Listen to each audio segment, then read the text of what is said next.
அத்வைத்தம் வென்றேனோ எம்பெருமானாரை போலே. சாமி, இது திருவரங்கத்தில் நடந்த சம்பவம். அத்வைத்தம் என்பது இரண்டற்ற நிலை. ஜீவனும் இறைவனும், அதாவது ஜீவாத்மாவும் பரமாத்மாவும் ஒன்றுதான், வேறு வேறு அல்ல. சகல உயிர்களுக்கும் பொதுவாகவே ஆத்மா விளங்குகிறது என்கிறது அத்வைத்தம். நான் தான் பிரம்மம் என்கிற அத்வைத்த தத்துவம் ராமானுஜருக்கு திகைப்பூட்டியது. நானே பிரம்மம் என்று இருந்து விட்டால் கடவுள் வணக்கத்திற்கு வகை ஏது? பக்திக்கு இடம் ஏது? தன்னை விட மேலானது பரம்பொருள் என ஜீவன் உணர்ந்தால்தான் அந்த பரம்பொருளை வணங்க வேண்டும், முக்தியடைய வேண்டும் என்ற எண்ணம் ஜீவனுக்கு ஏற்படும். பிரம்மம்தான் எல்லாம். அதனால் ராமானுஜர் விசிஷ்டாத்வைத்தம் என்ற தன் கொள்கையை பரப்பி வந்தார். ராமானுஜருக்கு இன்னொரு பெயர் எம்பெருமானார். ஒரு நாள் திருவரங்கத்தில் ராமானுஜர் வழக்கம் போல திருப்பாவை பாடிக்கொண்டு பிக்ஷை எடுக்க கிளம்பினார். அப்பொழுது அவர் எதிரே சில வண்டிகள் மூட்டைகளுடன் வருவதைக் கண்டார். அதில் ஒருவர் அமர்ந்திருந்தார். அவர் பெயர் யஜ்ஞமூர்த்தி. அவர் ஒரு அத்வைத்த சந்நியாசி, மிகப்பெரிய அறிஞர், வேதம் உபனிஷதத்தில் பண்டிதர், அத்வைத்த தத்துவத்தை கரைத்து குடித்தவர், காசி போன்ற வட தேசங்களுக்கு சென்று பலரை வாதப்போரில் வென்றவர். அவருடைய புகழ் எல்லா இடங்களிலும் பரவி இருந்தது. ராமானுஜரை பார்த்தவுடன் வண்டியிலிருந்து கீழே இறங்கினார். நீர்தான் ராமானுஜரா என்றார். ராமானுஜர் பணிவுடன், ஆம், அடியேன் ராமானுஜன் என்றார். திருவரங்கத்தில் உமக்கு ஆயிரக்கணக்கான சீடர்கள் இருக்கிறார்கள் என்று கேள்விப்பட்டு இங்கே வந்தேன். உம்மை வாதத்தில் வென்று அத்வைத்தமே சிறந்த தத்துவம் என்று நிலைநாட்ட பல வண்டிகளில் நான் எழுதிய நூல்களுடன் வந்திருக்கிறேன். இந்த எல்லா மூட்டைகளிலும் நான் எழுதிய ஓலைச்சுவடிகள்தான். எப்பொழுது வாதத்தை வைத்துக் கொள்ளலாம் என்றார். பல வண்டிகளில் கட்டுக்கட்டாக ஓலைச்சுவடி மூட்டைகளும் யஜ்ஞமூர்த்தியின் சீடர் கோஷ்டியும் திருவரங்கத் தெருவை அடைத்து கொண்டிருந்தது. ராமானுஜர், அரங்கன் விருப்பம் அப்படிதான் என்றால் சரி என்றார். யஜ்ஞமூர்த்தி ராமானுஜரை விடவில்லை. நான் வாதத்தில் தோல்வியடைந்தால் உமது பாதுகைகளை என் தலைமீது சுமக்கிறேன். என் பெயருடன் உம் பெயரை சேர்த்துக் கொள்கிறேன். இவை மட்டும் இல்லை, நீ போதிக்கின்ற வைணவத்தை நான் ஏற்கிறேன். அதே சமயம் நான் ஜெயித்து விட்டால் நீர் என்ன செய்யப் போகிறீர் என்றார். உடனே ராமானுஜர், ஆழ்வார்கள் தொடங்கி நாதமுனிகள் ஆள வந்தார் போதித்த வைணவம் என்றும் தப்பாகாது. திருக்கச்சி நம்பிகள் மூலம் அருளிய 6 வார்த்தைகளில் ஒன்று வேறுபாடே உண்மை என்பதாகும். அப்படி இருக்க நான் தோற்றால் அது எனது பலவீனத்தையே குறிக்கும். தோல்வியை ஒப்புக்கொண்டு இனி வைணவத்தை யாருக்கும் போதிக்க மாட்டேன். வைணவம் சம்பந்தமாக எதையும் எழுதவும் மாட்டேன் என்றார்.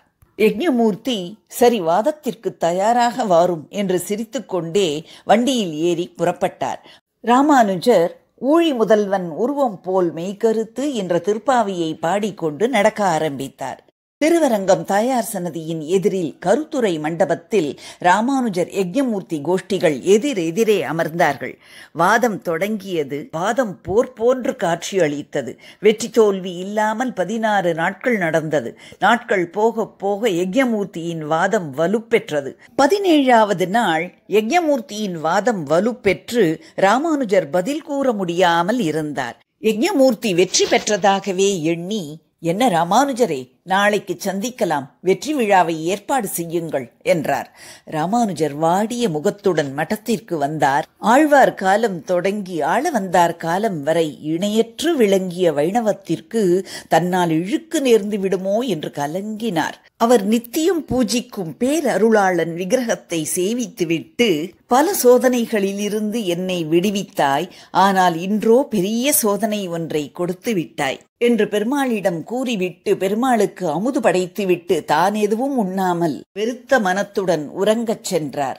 இரவு கனவில் காஞ்சி வரதராஜ பெருமாள், இந்த தர்க்கத்தால் உமக்கு ஒரு நல்ல சிஷ்யனை தந்தோம், ஆள வந்தார் செய்த கிரந்தங்களை மறந்தீரோ என்று கூறினார். காலை நீராடிவிட்டு பேரருளாளனை சேவித்துவிட்டு ஆளவந்தாரையும் அவருடைய ஸ்லோகங்களையும் மனதில் தியானித்துக் கொண்டு சிங்கம் போல நடந்து சென்றார். யஜ்ஞமூர்த்தி ராமானுஜரை பார்த்தார். அவர் முகத்தில் கம்பீரம் தெரிந்தது. அந்த கம்பீரத்தில் ஆணவம் தெரியாமல் ஞானம் ஒளிர்ந்தது. ராமானுஜருடன் பெருமாளும் எதிரே நிற்கும் திருவரங்கத் தாயாரும் துணை இருக்கிறார்கள் என்பதை அவர் புரிந்து கொண்டார். உடனே நான் தோற்றேன் என்று கூறி ராமானுஜர் கால்களில் விழுந்தார் யஜ்ஞமூர்த்தி. இந்த திடீர் திருப்பத்தை கண்ட ராமானுஜரும் கூடியிருந்த சீடர்களும் வியந்தார்கள். ராமானுஜர் தர்க்கம் வேண்டாமா என்றார். யஜ்ஞமூர்த்தி, எம்மை மன்னிக்க வேண்டும். பெருமாளும் திருவரங்க ரங்கநாச்சியாரும் உமபக்கம் இருக்கும் பொழுது உங்களிடம் பேசக்கூட எனக்கு அருகதை இல்லை என்றார். ஆனால் எம்பெருமானார் கிருபையுடன் எம்பெருமானின் கீர்த்தியை பிரமாணத்தை கொண்டு விவரித்தார். யஜ்ஞமூர்த்தி அவரிடம் தனக்கு முறையான சந்நியாசாசிரமம் கொடுத்து அருள வேண்டினார். எம்பெருமானாரும் அதற்கு இசைந்தருளினார். பெருமாளை சேவித்துவிட்டு அவரை தன் மடத்திற்கு அழைத்துச் சென்றார் எம்பெருமானார். அங்கே அவர் தினமும் பூஜிக்கும் பேரருளாளனை காண்பித்து, இந்த பேரருளாளன் அருள்தான் உண்மை என் பக்கம் சேர்த்தது என்று கூறி யஜ்ஞமூர்த்திக்கு அருளாள பெருமாள் எம்பெருமானார் என்ற பெயரை சூட்டினார். பேரருளாளன் என்பது அருளாள பெருமாள். அதையும் ராமானுஜரின் பெயரான எம்பெருமானார் இரண்டையும் சேர்த்து வைத்தார். ராமானுஜர் தன்னுடைய சிஷ்யர்களான அனந்தாழ்வான், எச்சான் போன்றவர்களை அவருக்கு சிஷ்யராக்கினார். பிறகு வாரிர் அருளாள பெருமாள் எம்பெருமானாரே என்று அழைத்து, இனி நான் தினமும் திருவாராதனம் செய்யும் பேரருளாள பெருமானுக்கு நீரே திருவாராதனம் செய்ய வேண்டும் என்றார். ஒருமுறை 2 ஸ்ரீ வைஷ்ணவர்கள் ஸ்ரீரங்கத்திற்கு வந்த பொழுது தெருவில் உள்ள ஸ்ரீரங்கவாசியை எம்பெருமானாரின் மட்டம் எங்கு உள்ளது என்று கேட்க, அதற்கு அவர் எந்த எம்பெருமானார் என்று வினவினார். ஸ்ரீ வைஷ்ணவர்கள் அதற்கு, நம் சம்பிரதாயத்தில் 2 எம்பெருமானார் உள்ளனரா என்று அதிசயித்து, நாங்கள் உடையவர் மட்டத்திற்கு செல்ல விரும்புகிறோம் என்றவுடன் அந்த ஸ்ரீரங்கவாசி உடையவர் மடத்தை காண்பித்தார். அந்த சமயத்தில் அங்கு வந்த அருளாள பெருமாள் எம்பெருமானார் நடந்ததை அறிந்து, 2 மடங்கள் ஒரே பெயரில் இருந்தால்தான் இந்த குழப்பம் என்று உணர்ந்து தனி மடத்தில் வசிப்பதை விரும்பாமல் தன் மடத்தை இடித்து விட்டார். அருளாள பெருமாள் எம்பெருமானார் நடந்தவற்றை எம்பெருமானாருக்கு எடுத்துரைத்து, இனிமேல் தனக்கு தனியான மடம் வேண்டாம் என்றார். எம்பெருமானார் அதற்கும் சம்மதித்து அவருடைய மடத்திலேயே வந்து வசிக்கச் சொன்னார். மேலும் அவருக்கு எல்லா ரகசியார்த்தங்களையும் விளக்கினார். சாமி, இப்படி அத்வைத்தவாதத்தை முறியடிக்கும் அளவிற்கு எனக்கு பெருமாள் அருளும் அறிவும் இல்லையே, அதனால் நான் ஊரை விட்டு போகிறேன் என்றாள் திருக்கோளூர் பெண். அப்பொழுது ஒரு சிஷ்யர், பெண்ணே, ராமானுஜர் செய்த வாதங்கள் பற்றி தெரியுமா என்றார். சாமி, அந்த அளவிற்கு எனக்கு அறிவு இல்லை. உலகமே மாயை என்கிறது அத்வைத்தம், ஆனால் அப்படி இல்லை என்கிறது வைணவம். இதற்கு மேல் நீங்கள்தான் அதை விளக்க வேண்டும் என்று ராமானுஜரை பார்த்தாள். ராமானுஜர் சிரித்துக்கொண்டே, பெண்ணே, நாராயணனே பரம்பொருள், அவனே பிரம்மம். இந்த ஆகாசத்திற்கு பிறகு என்ன இருக்கிறது என்று உனக்கு தெரியுமா என்றார். ஆகாசத்திற்கு பிறகு என்ன இருக்கிறது? தெரியலையே சுவாமி என்றாள் அந்த பெண். உண்மை என்னவென்றால், அதற்கு பிறகு என்ன இருக்கிறது என்று யாருக்கும் தெரியாது. அதை அறிந்து கொள்ளவும் முடியாது. அதுபோலத்தான் பிரம்மம் என்ற நாராயணன், அவனை அறிந்து கொள்ள முடியாது. அவனை அறிந்து கொள்ள முடியாது என்று அறிந்து கொள்வதுதான் ஞானம் என்றார்.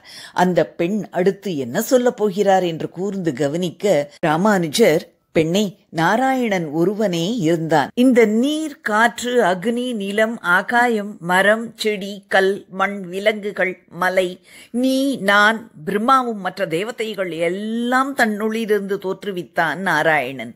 பிரளய காலத்தின் பொழுது இவை எல்லாம் மீண்டும் நாராயணன் உள்ளே சென்றுவிடும்.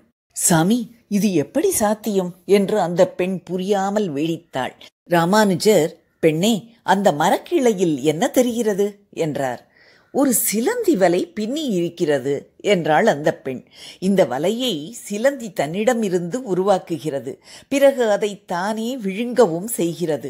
ஒரு சாதாரண சிலந்தி இதை செய்ய முடிந்தால் நாராயணன் என்னவெல்லாம் செய்ய முடியும்? நாராயணனே எல்லா இடத்திலும் இருக்கிறான்.